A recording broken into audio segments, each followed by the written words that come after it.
And while you're doing that, everyone's laughing, right? Mm-hmm.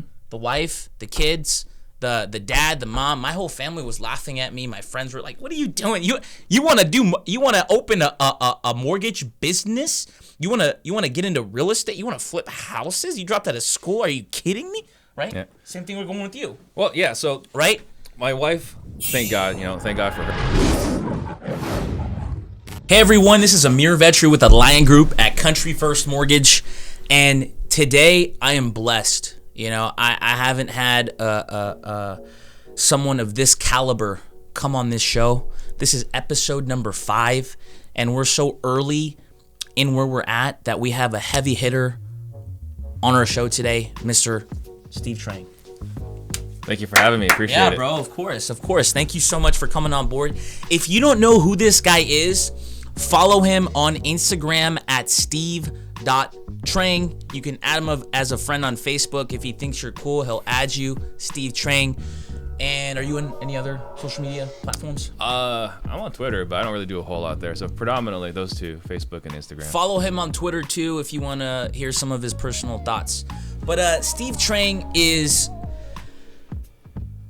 an amazing diamond, and I look at him as a lion. That's why he's here on the Lion Group podcast. He's out there pumping and grinding, kicking butt, and he's bringing in millions, not 1 million, but millions of dollars in revenue through his multiple businesses. And today he's here to share with you guys and gals how he does that.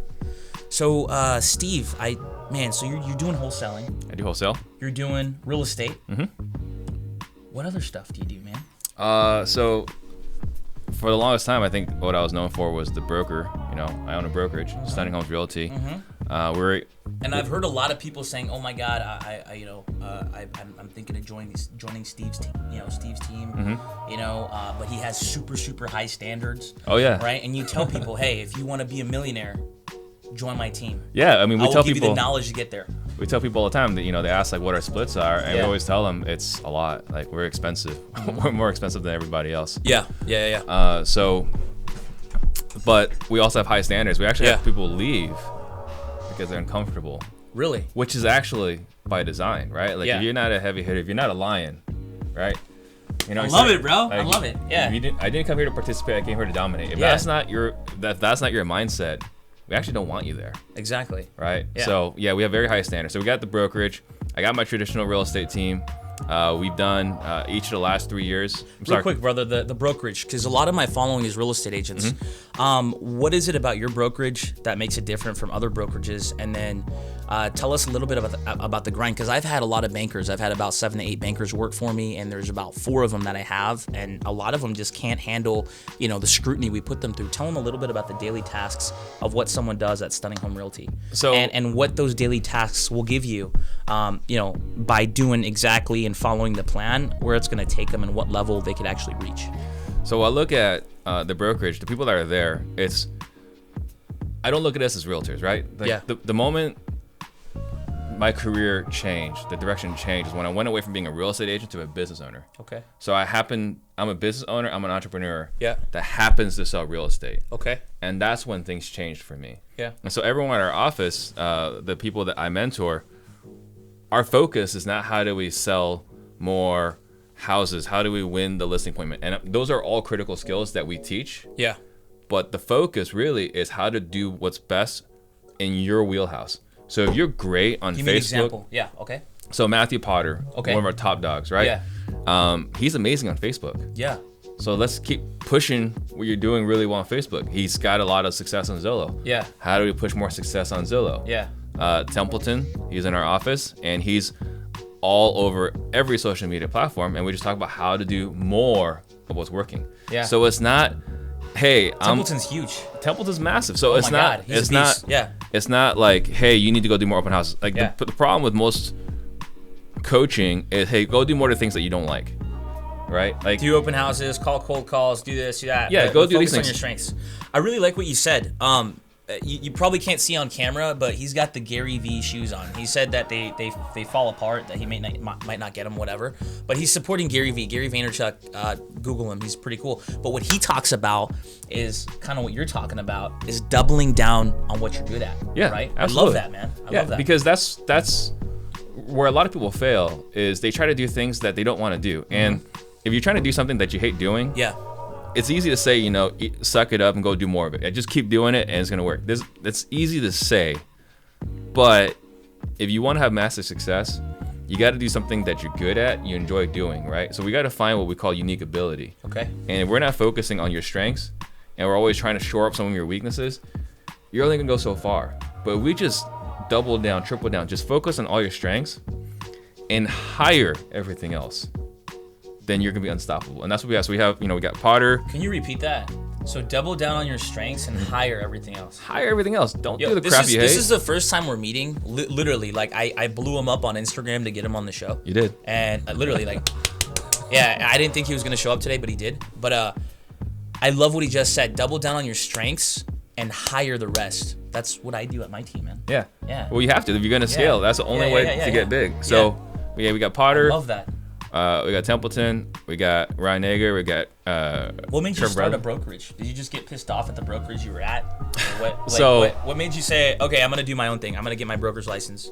So I'm an entrepreneur. So my first broker, I like that. I can't give him enough credit, right? I wouldn't be where I am without him. Okay. Right. Who is he? Let's give him a shout out. Oh, he's not in business anymore. Oh man. Okay, never mind. But without him, I wouldn't be where I'm at. He taught me, he's the one that convinced me to quit didn't convince me, but he helped me quit my job. Okay. And he taught me everything he knew. Wow. Right? And we worked together for over 5 years. Wow. But then once I got into coaching, that's when the switch flipped. Okay. From being a realtor to a business owner. Okay. And once you got into coaching. Once I got into coaching. What kind of coaching was that? It was Craig Proctor, which I still highly recommend. Craig Proctor. Okay. That's why we have, your home sold guarantee or we'll buy it.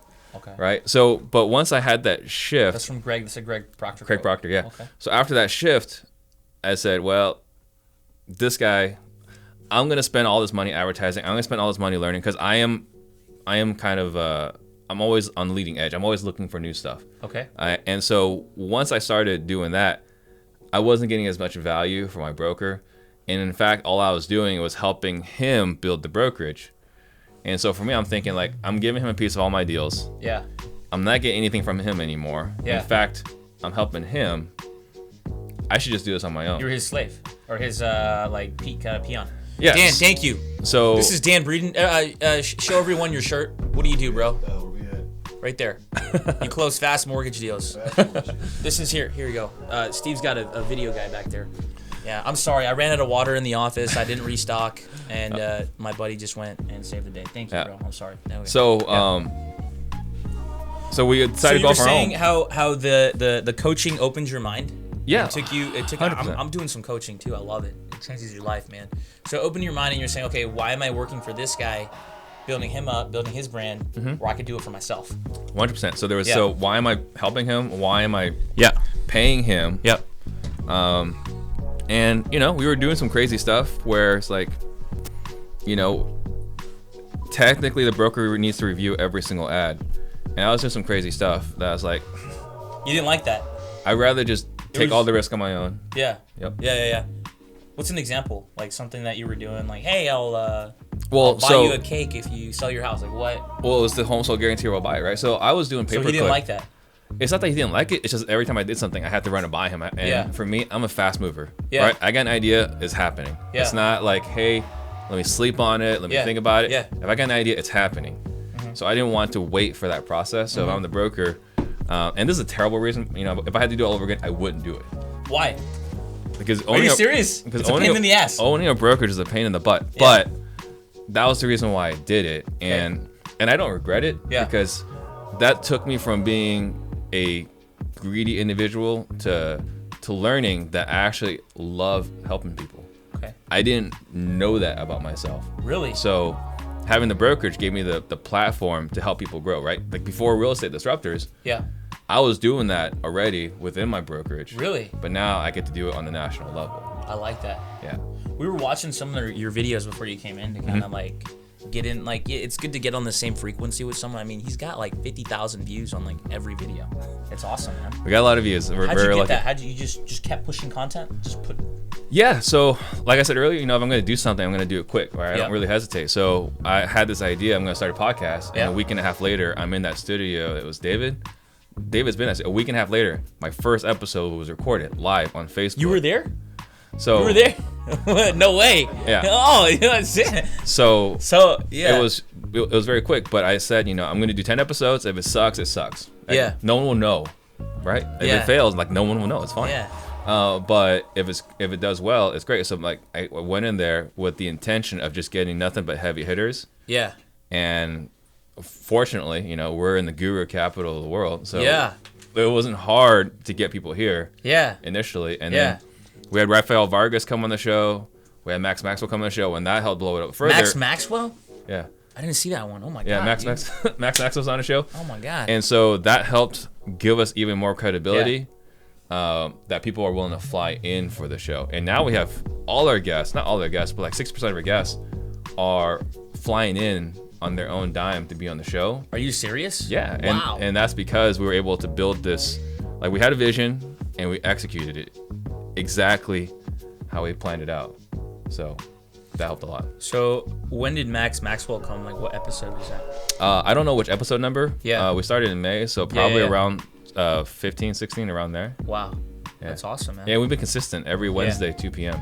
So you were consistent. Yeah. Every Wednesday, 2 p.m. Only exceptions is Thanksgiving and Christmas.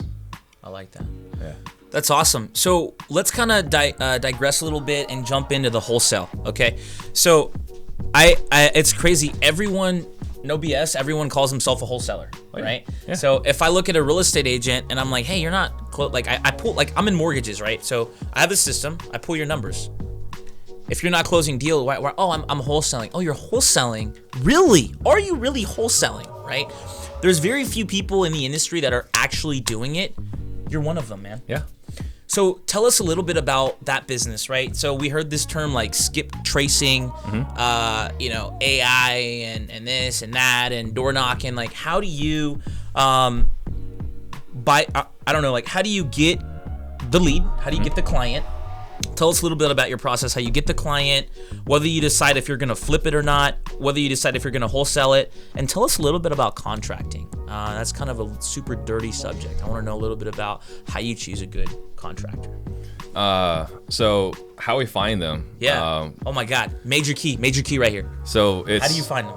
So if you're just getting started, you want to hit the niche list, right? So you want to hit the list that are niche, like hot lists, right? Okay, so you got pre-foreclosures, probate, tax liens. These are the lists that they're super motivated. Yeah. Like they have to be motivated. They don't have a choice, right? So what do? You go to a title company, get the leads from there? Or how do you find those leads? We get them predominantly because we're realtors. We have all the pre-foreclosures, but we use Property Radar. That's one source. Okay. Property Radar. Okay. And then PropStream is another one that we use. And then so we got that list, and once we got that list, you gotta skip trace it. Okay. And so we use What do you use for that, for skip tracing? If you feel comfortable sharing. Yeah. Batch skip tracing. Batch skip tracing? How much does that cost? How does it? So I think it's like 19 cents per record, but if you use RED, red, you get it at 15 cents a record.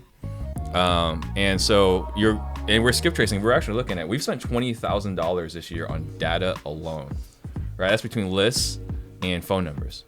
So that's how we get the information. Just on the data. Just on the data. And then you got to have someone to call and that knows how to close. Yeah. So we got. So he's psychologically trained. There's a system called Sandler. He knows. I mean. Yeah. I knew that system. You got to know how to call these leads and convert. Right? You got to learn how to close. So we got 4 guys in our office now, and these guys are just trained assassins. Really? Yeah. Oh yeah. How did you train them? How do they become assassins? I trained them personally. Yeah. So we got a Sandler coach in town, one of the best, probably the best in the country, and we're blessed to have him in Scottsdale. Yeah. Brad Ferguson, shout out to him. He's not big on social media, but he's huge. Yeah. He's my coach too. So actually that's where I came from. So I came from his office. So really? Yeah. So I'm trained by Brad, and I just train our guys, and we create all our cold calling scripts. All our in-person appointments, all our text messaging, all our RVMs, everything. Text messaging is down to a science. It's down to psychology. Are you serious? Yes, everything. Oh my God. Right. You got to have every. I'm getting keys here. You got to have every competitive advantage because there's the bar to get into real estate in general is pretty low. Like to be a real estate agent, like you just have to pass. You have to go to school for 2.5 weeks, be 18, not be a convicted felon, and pass the test. Like that's it. Well, wholesaling, the bar is even lower, and it's not a bad thing, right? I'm not suggesting that we raise the bar. Yeah. But there's a lot of people in it. You could be literally fresh out of jail without papers, right? Tomorrow. You could be a wholesaler tomorrow, right? So there's a lot of people out there, so we have to separate ourselves. And the way we separate ourselves is we just sound different than everybody else. Yeah.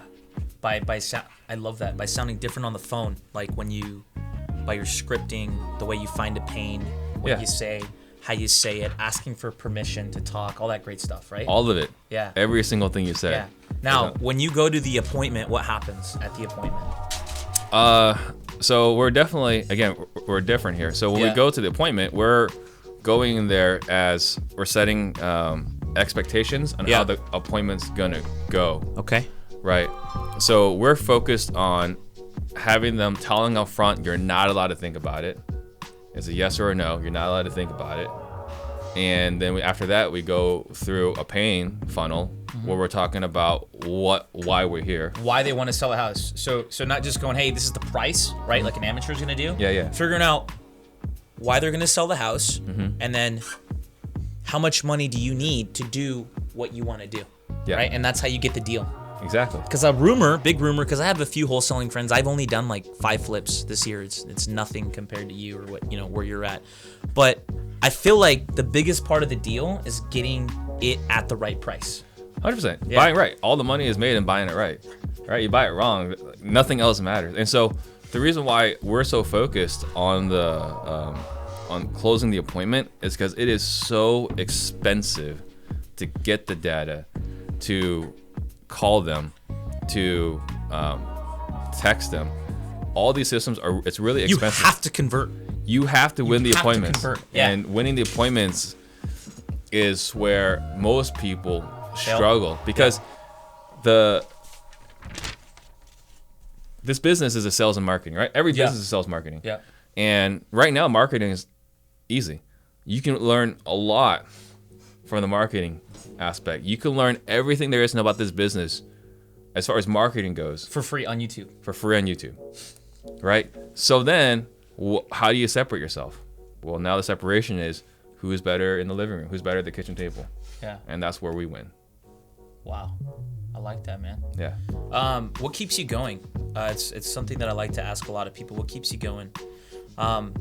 So obviously you're doing very well financially, right? You could probably decide, hey, I'm going to take a month right now and go to Paris with my wife if you wanted to, if you really wanted to. Yeah. And nothing.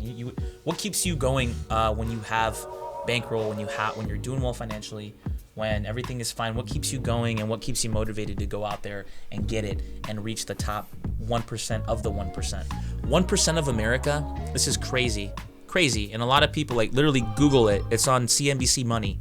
1% of America, to be in the top 1%, all you have to make is $444,000. That's the national average. You take Arizona, New York, California, Nebraska. $444,000. You make over that, you are top 1% in the greatest economy in the United States. I'm pretty sure you're doing better than that, okay? So what keeps you going, man?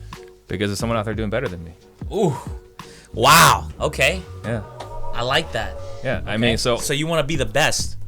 You want to be number one. I can't tell you why I want to be number one. Yeah, why? You don't know why. I don't know why. You just want to do it. I just know that. Legacy. I just know that there's someone out there doing better than me. Yeah. And that's what pushes me. That's I like it. That. You just want to do better. I just want to be the best. Right? It's the same thing here. You got all these posters here. You got Jordan right there. Yeah. Right? Yeah. Success is calling. Yeah. I came here to dominate. Yeah. I mean, I believe that's my mindset. We only have one life, right? Why not kill it? Why not crush it? Yeah. Why not be the best? Awesome. Steve's time is very, very valuable. Like literally more than a doctor's time. Like we're in surgery right now. So we're gonna end the show. Before we do, one last thing, man. What do you think the hardest part of your career was? Like, so what got you? So like, you quit your job. You were working a 9 to 5, and then you were working with 9:30 to 4. That guy. What did you do before? I was an engineer. Okay, that's why you're smart. You're analytical. I like that. What was the hardest part of your career? Was it jumping into wholesale? Was it real estate? Was it dealing with like coach? Like, what was the hardest part of your career? And then how did you overcome that? This is your motivation, guys, to push you through the weekend. All right, it's the end of the year. Major key right here. This is not going to sound sexy, but the hardest part is you got a family. Okay. Right? You're an entrepreneur. Yeah. You got a family to take care of. You got people that depend on you. Yeah. And so I got into traditional real estate in the middle of 2007 with the expectation, right? Confidence has never been a problem for me. With the expectation I was going to kick ass from day one. Yeah. And reality hit me in the face, right? So the problem wasn't the struggle. I don't mind the struggle, right? If you're single, struggle all day. Eat ramen noodles, no big deal. Yeah. The biggest challenge is when you have a family that depends on you, right? Going home, losing again and again and again, and going home to your wife. It's like, when is it going to work? As an entrepreneur, we all expect greatness. We all expect to be number one. We all expect to make 6 figures your first year and millions of dollars after that. We all expect that, right? And then life hits you. Bah! Yeah. So right? Reality, like life happens. Yeah. And so the struggle that no one talks about is if you're struggling on your own, like whatever, right? You can struggle 10, 15 years. It doesn't matter. Yeah. But now you got a family to support. And at that time, we were just married. We didn't have kids yet. Yeah. And so the biggest struggle was having to look your wife in the eye, asking you when's going to happen. When's that corner that you keep promising me? When's it going to turn? And a lot of guys go through it. No one talks about it. But a lot of entrepreneurs goes like, no, this is the year, this is the year, this is the year. And it doesn't happen because it takes longer than you expect. Yeah, it's Grant Cardone. Yeah, 10X, right? Yeah, it takes a lot longer. Yeah, and so it sucks too, man. But I what you just said just hit me because it happened to me in my life. Yeah. I dropped out of college. I have college paid for. Dropped out of college, right? To start a business, to be an entrepreneur, and everyone's laughing at you, right? Les Brown says it takes literally 5 years. You heard the bamboo tree story? I know that. I know the bamboo, how they grow, yeah. It takes 5 years. 5 years of watering, 5 years of watering, 5 years of nurturing and fertilizing the soil before the bamboo seed even sprouts. And then once it sprouts, it takes 6 weeks to grow 10 feet. That's how entrepreneurship is. So for 5 years, you're gonna be watering, sprouting, putting the soil in, nurturing. And while you're doing that, everyone's laughing, right? The wife, the kids, the dad, the mom, my whole family was laughing at me. My friends were like, "What are you doing? You want to open a mortgage business? You want to get into real estate? You want to flip houses? You dropped out of school? Are you kidding me?" Right? Yeah. Same thing we're going with you. Well, yeah, so right? My wife, thank God for her. She went through a lot of emotional, right? Cuz this is going to be sound sexist or whatever, but women want stability, women want safety. That's what they want, right? Yeah. And so she was struggling, and in fact she actually got a second job to support me, so she was in it for the long haul. Yeah, but it didn't. That's a woman right there, bro. That's a keeper. That's a ride or die right there, bro. But it did make the tears easier, so that's the struggle that no one talks about. It takes a long freaking time to get going. And wholesaling is sexy right now. A lot of people are jumping into it, and they're expecting success. It's like a new wave. Like, what the hell? Why is everyone in this now, man? But they're expecting like immediate success. Yeah. And it's not immediate. It's not overnight. There's so many things that you don't know until you get there. There's a guy, Tony Robinson Sr. I heard him say, the things that kill you. Tony Robinson and Robinson. Oh, Robinson. Okay. Yeah. There's what you know, there's what you don't know, and there's what you don't know that you don't know, and that's what kills you. What you don't know, what you don't know. Yeah. I like that. Well, Steve, I don't want to take any more of your time, man. I feel like you brought a lot of value to everybody here. Everyone watching, I appreciate you guys supporting the Lion Group podcast here with an amazing guest. Thank you so much, man. Yeah, it's my pleasure. I appreciate you, man. Thank you. Oh, yeah. Thank you, David. So, video will be available on YouTube. We're going to be on all podcast platforms, iTunes, Overcast, Pocket Cast, Castbox, Spotify, and Google Podcast as well, which is cool. So if you want to listen to us, if you're in the car, and wanna listen to us, not on Facebook Live, please go on these platforms. And I really appreciate your support. Please like, comment, and share this video if we gave you some value. I appreciate you guys. God bless. Thank you so much.